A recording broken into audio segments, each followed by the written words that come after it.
ہفتے کو کوئی مشاورت نہیں، اتوار کو کوئی مشاورت نہیں، پیر کو کوئی مشاورت نہیں، منگل کو جا کے مشاورت ہوتی ہے، فیصلہ لکھا ہوا ہے فوری طور پر۔ اور یہ کون سا الیکشن کمیشن ہے؟ یہ وہ الیکشن کمیشن ہے جہاں جب ایک حلقے کے چند پولنگ سٹیشن سے دعویٰ کیا گیا تھا کہ دھاندلی ہوئی ہے تو یہ آدھی رات کو کھل گئے تھے، آدھی رات کو انہوں نے کھولی تھی ایک حلقے کے چند پولنگ سٹیشن کی دھاندلی کے اوپر۔ یہاں پورے پاکستان کا آئین ٹوٹنے کی بات ہو رہی ہے اور انہوں نے 4 دن کے بعد مشاورت کی۔ اب وہ مشاورت بھی کل مکمل ہوگی۔ اب کس چیز کا انتظار ہو رہا ہے؟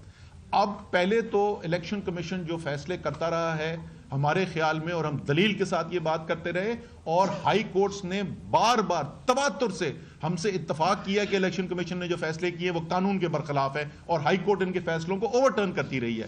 لیکن اب تو یہ آئین سے انحراف ہوگا، اور خاص طور پہ چیف الیکشن کمشنر، آپ کو میں یہ بتا دوں کہ آپ بہت بڑی غلطی کر رہے ہیں، جس کے بھی کہنے پہ کر رہے ہیں یا خود کر رہے ہیں، چاہے دونوں میں سے کوئی بھی طریقہ ہے، آپ پچھتائیں گے آئین سے انحراف کر کے۔ یہ غلطی نہ کرنا۔ آپ لوگ کرسیوں پہ بیٹھتے ہیں، کرسیوں کا وقت گزر بھی جاتا ہے، لیکن آئین سے انحراف اگر آپ نے کیا تو کبھی نہ کبھی آپ نے ضرور قانون کی گرفت کے اندر آنا ہے۔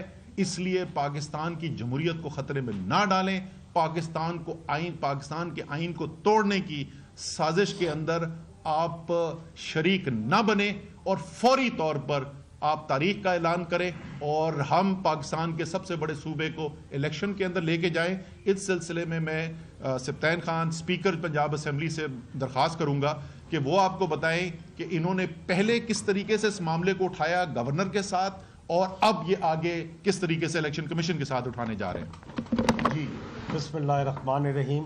جیسے کہ آپ سب دوستوں کو پتہ ہے کہ پہلے بھی ریپیٹڈلی ہم گورنر صاحب کو یہ کہتے رہے ہیں کہ آپ برائے مہربانی قانون کی یا constitution of Islamic republic of Pakistan کی اپنی مرضی کی انٹرپریٹیشن نہ کریں۔ قانون اور آئین آپ کو پابند کرتا ہے، اور وہ اس طرح پابند کرتا ہے کہ جس دن ہمارے سی ایم نے ریزولوشن کے لیے ان کو لکھا، ان کا یہ فرض بنتا تھا کہ یہ پہلے